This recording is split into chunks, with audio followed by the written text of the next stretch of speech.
Hello and welcome to a new episode of Breaking Boundaries with Niluka, the first episode of 2023. Happy New Year. I hope that this year has got off to a good start for you. In this video, it's a little bit of a mix. I want to talk about my stay in Australia, in Melbourne, where I spent 3 weeks for Christmas with my family. I wasn't working when I was there. I was not doing nomading or not doing anything. I was exploring and seeing my family, and I will talk more about that because I know some people on this channel do like to hear about my travels and my adventures. So I want to talk a bit about Melbourne, Australia, what it was like. And then I want to talk about themes for 2023 and some tips and ways of thinking about the year. Obviously, I think it can feel quite overwhelming this time of year. Everyone is like setting these massive goals for the year. We see them all the time on LinkedIn and on social media, but actually there are some really simple hacks and tips that I think can be a great way for anyone watching this in terms of starting the year and thinking about their themes for the year, vision, goals, and all of that good stuff. So, bit of a mix this video. Starting off then with my stay in Australia and visiting my family there who have lived there for quite some time. They're my family on my mum's side, but I have never actually been to Australia, never been to see them before, and I'm not really quite sure why. I think it is such a long way away, and if you've gone to Australia, you will know that the journey is long, but I'm really glad I went, and I'm really glad I went because I got to see my 91-year-old grandma, and that was really, really special. Now, Australia, vast place, massive. I always knew it was going to be big, but until you actually get there, you don't realise just how vast it is, how spread out everything is. When I was there, we first went to Cairns, which is, I'm definitely not saying that right. Probably all the Aussies watching this will hate me for that pronunciation, but we went to Cairns in Queensland, and that was tropical central, so really humid, quite cloudy. I don't think we actually went at the best time of year, but very interesting. When I was there, went to the Kurunda rainforest, which beautiful. It's a beautiful rainforest. We got the railway there, and then we took the skyline on the way back, and I really, really love that. And then also we went and saw the famous Great Barrier Reef and went snorkeling there, saw all the fish and the coral, but admittedly it was a little bit disappointing.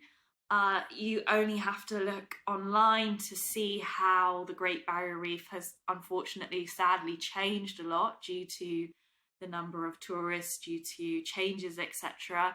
And it's not as colourful as maybe you would expect when you Google it online and you see images. That said, it was still beautiful and spectacular, and the fish were amazing, and we saw all sorts, and it was a really good experience, but definitely a little bit different, I think, to had you gone and done that 10 years ago. So that was a great little trip that I did when I was there, then flew back to Melbourne, which is where my family are based. Some of my family came with me to Cairns and some stayed in Melbourne, came back to Melbourne for Christmas, and that was really great. And every day we had something to do. So we did the Great Ocean Road, which is an amazing road trip that I would really recommend. It's just a complete stretch of road right by the ocean with amazing views. That took us all the way to the 12 Apostles, which is another really, really good attraction. And also went to Sorrento, which felt a little bit like the Italy of Australia. And we also went and climbed the Eureka Tower, which gives you views of Melbourne city centre itself. So that was great. And then on my last few days, I went to Phillip Island and saw the amazing views there. It's a little island off the south of Melbourne, and that was really, really interesting. So Australia, vast, lots to do, very different depending on where you are. The north, when we were in Queensland, was total different climate and weather compared to when we were down in Melbourne. And the wildlife the wildlife in Australia is amazing. They really aren't underselling it at all. It is absolutely really, really good. And saw wallabies, saw echidnas, hope I'm saying that right, saw kangaroos, snake, one wild snake. Didn't see as many snakes despite all the signs that were everywhere. Also saw some blue penguins when we were on Phillip Island, crocodiles, possum. I mean, just totally different nature compared to what I'm used to, let alone the UK, but just generally in Europe. So the wildlife was really, really interesting. So I did 3 weeks in Australia, completely switched off from everything, spent time with my family, had an amazing time. Was a little bit, disappointed by the Cairns weather. I think tropical season, wet season at the moment, too humid for me, but still really, really interesting place, would recommend going. But if you're going, go probably at a different time of year than in December, January. It's wet season there.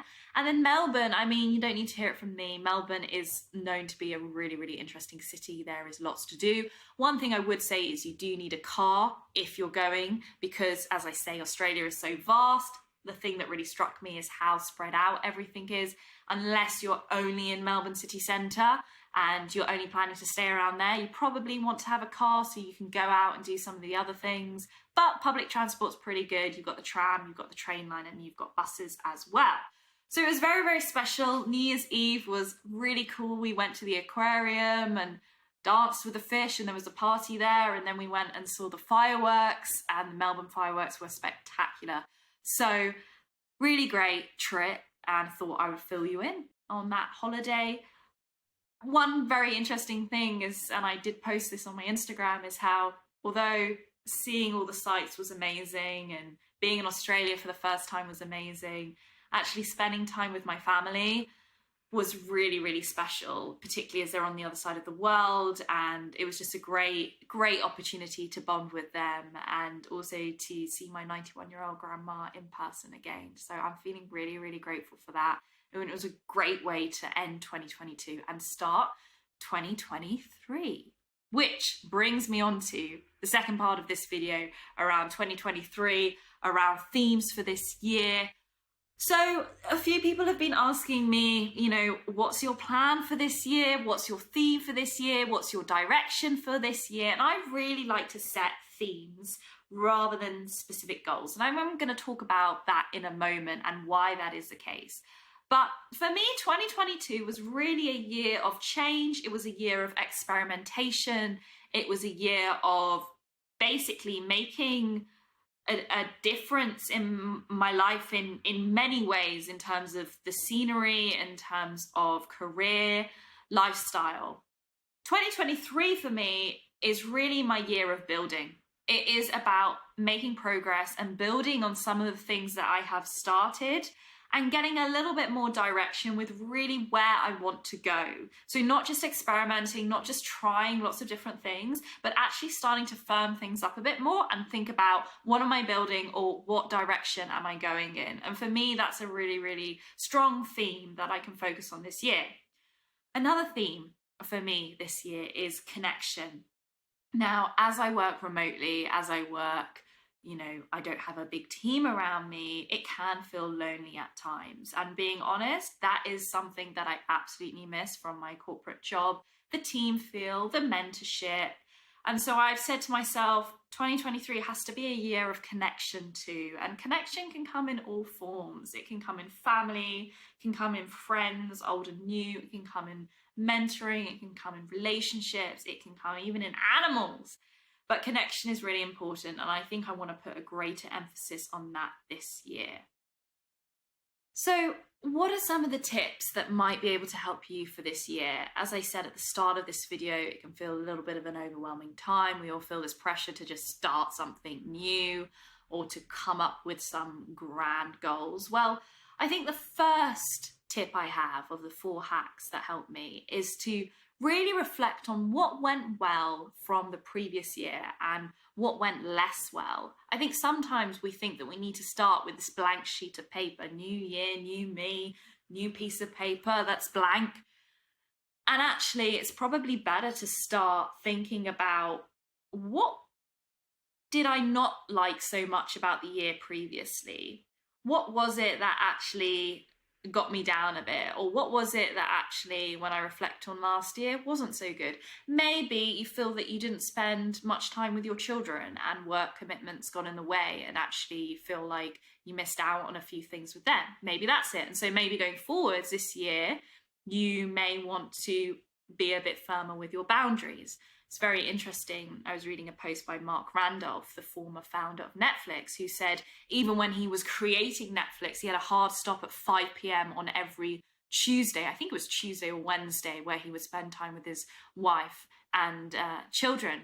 And that for him was very, very precious. So it could be anything. Think about last year. Think about actually what didn't go so well. Because I think if you use that actual past experience to then form something that you want to change in the new year, then that can be really, really positive, rather than starting with a blank sheet of paper and coming up with these grandiose ideas that actually may not be really what would make you happier and is what you really need to do.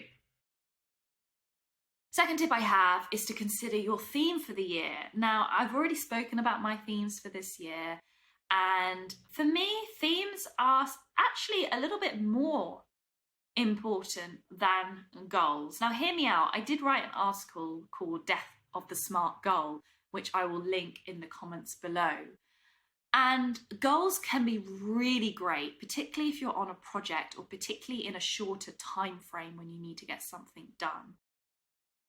But sometimes life gets in the way, circumstances change, and your goal that you set on January the 1st, 2023, may no longer serve you on November the 14th, 2023. So it's great to have goals, and I'm not saying don't have them, but I think above your goals, you should have themes, because themes are a great way of saying, overall, what do I want to get out of this year? But it gives you the flexibility and keeps you open to opportunities, because you can have different ways of achieving that theme. So my theme this year, connection. There are different ways that I can achieve more connection in my life. Similarly, building and direction. There are different ways that I may be able to do that. Now, of course, I have sub-goals and ideas for how I'm going to achieve those themes, which you also should have. But having the theme, I think, can be really, really good, because it does give you a little bit more of that flexibility should things change in your life, which, let's face it, happens to all of us. And next, my next tip I have is to think about, what is it that you can take away rather than add to your life? We're always thinking, particularly at this time of the year, the start of the year, we're always thinking, I should do this, I should go here, or I should do this event, or I should run a marathon, and that's all well and good. But we often add to the things that we're already doing. And actually, what I find very interesting is thinking about, what can you subtract? What can you actually remove that will free up more space and potential to do the other things? You know, for me, I spoke about this before, having a portfolio career, wearing a number of different hats. But actually, is that going to serve me so well this year if I want to start focusing on some things more than others? Would it be better for me to subtract some of those slices of the pie in order to free up more time, headspace, capacity to work on some other more prioritized areas? So think about, what is it in your life that you can take away that would then add to your happiness and your productivity? And the final hack I have at this time of the year is to reflect not just on the functional goals, but also the emotional goals. Last year, I had a number of functional goals, which I spoke about in my last video of 2023. It was exploring entrepreneurship. It was living in a country for at least 3 months. It was around content creation and brand. But I also included an emotional goal last year around friendship. And I really, really think, and then this year, as I've already said, I've got that theme around connection. I really think it's important when we are goal setting, thinking about our themes, thinking about our vision for the year, to not just think about our careers and the functional practical elements, but also think about the emotional aspects of your life that you want to change. Very interesting. Speaking to someone, she told me her theme for the year is cherish. Cherish, to be grateful for the people she has around her, to be grateful and express gratitude for the different areas of her life, to cherish the moments that she has emotionally. And so don't just think about the functional and practical, think about the emotional, think about everything more holistically, because really we're all human. We have to think about that aspect too. And I don't understand why, when it comes to goal setting and thinking of our careers, we often just have that at the back of our minds. Actually, I think the two are both really important and complement each other. So in conclusion, I hope that was helpful. Those are my 4 hacks. So the first hack, to reflect on what went well and what didn't go so well last year. What is it that you would want to change in the year coming forwards? Number 2, consider your theme for the year. What is your theme or themes? I would have maybe 1 or 2, maximum 3 themes for the year. What is it that you can take away rather than add? What is it that you can actually take away that will then free up more space rather than completely adding new things, new goals, and not taking the time to think about what can you subtract from your life? And finally, thinking about that functional and emotional lens to the year ahead. So hope that was interesting, helpful, maybe resonated with you. Hope the start of this video was interesting for anyone interested in Melbourne and Australia and my trip there. It was a really, really great trip. And I'm really looking forward to doing more videos like this year. I really appreciate the feedback that I've been given and those who have supported me on this channel. It was something that I was always wanting to do, but a little bit apprehensive about starting. So I'm really glad that I started it. And of course, if you do like these videos, please do subscribe, like, comment, whatever works for you. And last thing to say is that I hope that this is going to be a good year for you. And I hope that 2023 has got off to a good start. I hope you're feeling really excited about the year ahead. And I hope that this video has also given you some extra tips and hacks to think about.